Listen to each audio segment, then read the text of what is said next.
ये पत्थर तुम्हारे पास कहां से आया? तुम्हें इससे क्या मतलब? क्योंकि ये किसी बड़े धनवान या किसी चोर के पास ही हो सकता है। ये मुझे मेरे आचार्य ने दिया है। तुम इसका मूल्य बताओ। ब्राह्मण देवता, मैं तो एक मामूली जौहरी हूं।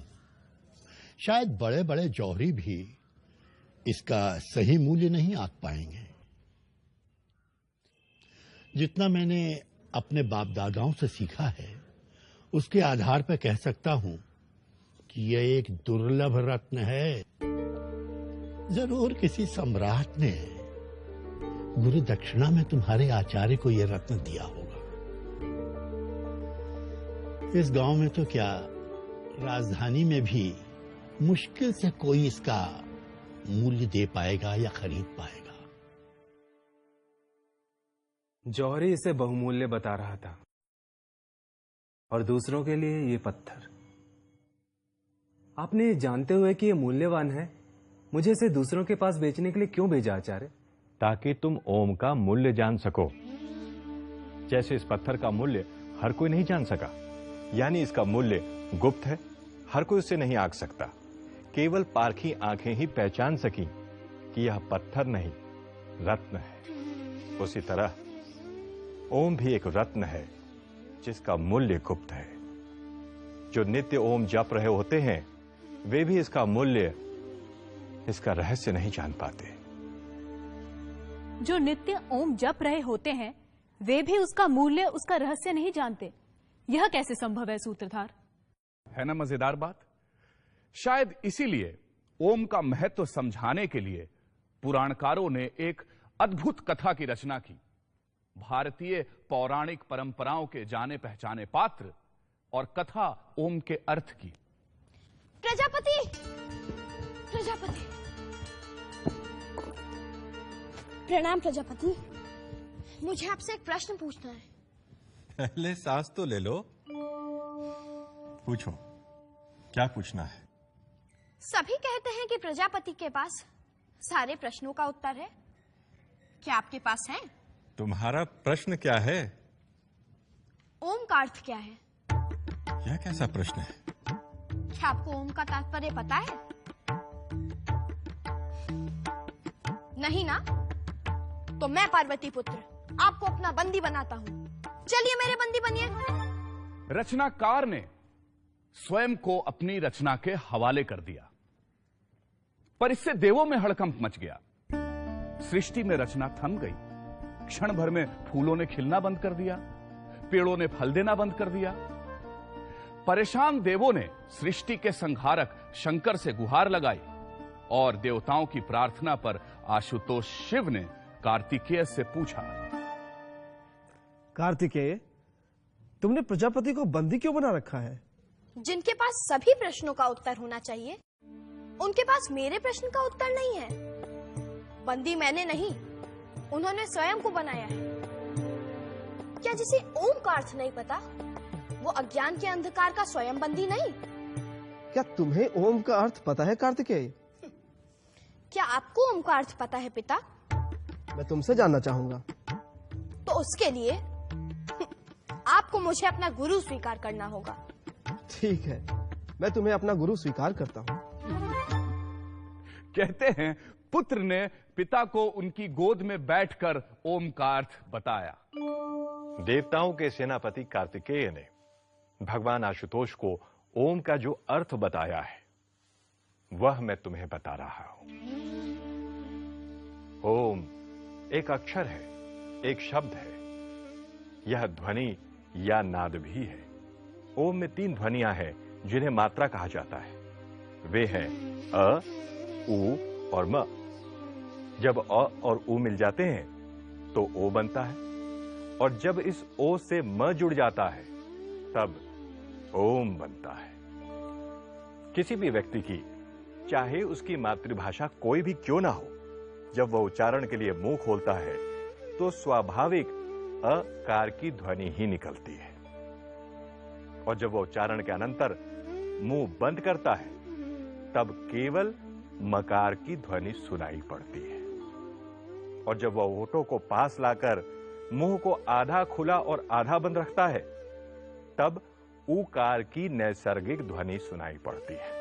यानी जब मुंह खोलते हैं तो अ, मुंह बंद करते हैं तो म, और दोनों के बीच ऊ की ध्वनि सुनाई देती है।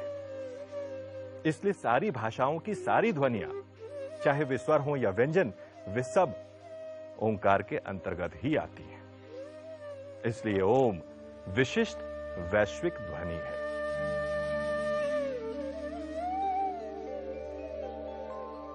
ओम ईश्वर का प्रतीक भी है।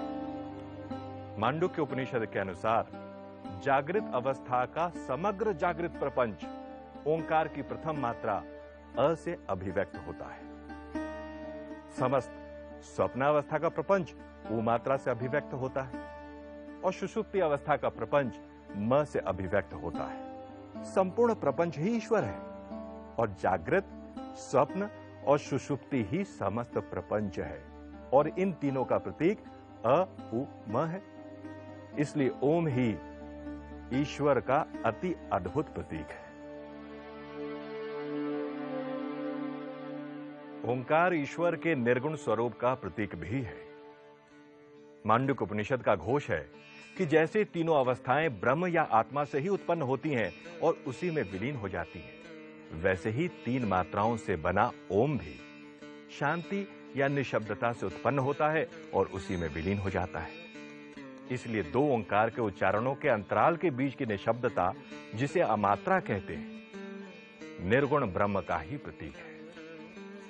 ओंकार के उच्चारण के समय अ मात्रा उ मात्रा में, उ मात्रा म मात्रा में विलीन और म मात्रा निशब्दता में विलीन हो जाती है। उसी प्रकार उपासना के समय इसी ओम के उच्चारण को आधार ले साधक स्थूल जागृत प्रपंच को सूक्ष्म या मानसिक प्रपंच में और सूक्ष्म प्रपंच को कारण प्रपंच में विलीन करता है। आगे उसका भी अतिक्रमण कर वह केवल शांत निर्गुण शांतम शिवम अद्वैतम आत्मा में ही स्थिर हो जाता है। यही ओंकार उपासना की चरम सीमा है। यानी ओम वह सब अभिव्यक्त करता है जो कुछ अस्तित्व में है और जो समूचे अस्तित्व का मूल है, और जो सबसे परे है वह भी। ओम को प्रणव भी कहते हैं, यानी वह जिसके द्वारा ईश्वर की स्तुति की जाती है। सूत्रधार ओम का दार्शनिक अर्थ तो मैं समझ गई, पर बहुत से मंत्रों और प्रार्थनाओं में प्रारंभ में ओम क्यों कहा जाता है? जैसे ओम नमः शिवाय, ओम नमो नारायणाय, ओम नमो भगवते वासुदेवाय इत्यादि। नटी, ऐसा कहा जाता है कि ईश्वर ने संसार की रचना ओम और अथ का उच्चारण करने के पश्चात आरंभ की थी। इसीलिए ऐसी मान्यता है कि किसी भी कठिन कार्य को आरंभ करने के पहले ओम के उच्चारण की ध्वनि शुभ होती है। इसीलिए बहुत से मंत्र और वैदिक प्रार्थनाएं ओम से ही आरंभ होती हैं। इतना ही नहीं, दैनिक जीवन में अभिवादन के लिए भी ओम का प्रयोग किया जाता है, जैसे हरि ओम। तो नटी, इस प्रकार ओम सब कुछ व्यक्त करता है, जीवन का लक्ष्य और उस लक्ष्य तक पहुंचने का साधन, जगत और उसका अधिष्ठान रूप सत्य। तो फिर प्रजापति का क्या हुआ सूत्रधार? उन्हें तो छूटना ही था नटी, पर उनके बंदी होने के कारण देवताओं और मनुष्यों ने ओम का गूढ़ार्थ जाना।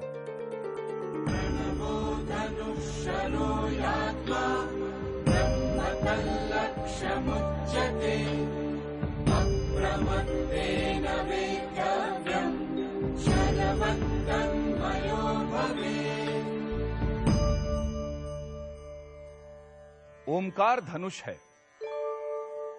जीवात्मा बाण है और अक्षर ब्रह्म उसका लक्ष्य कहा गया है। बड़ी सावधानी से उस लक्ष्य का वेध करना चाहिए और लक्ष्य वेध के बाद बाण के समान लक्ष्य के साथ एक हो जाना चाहिए।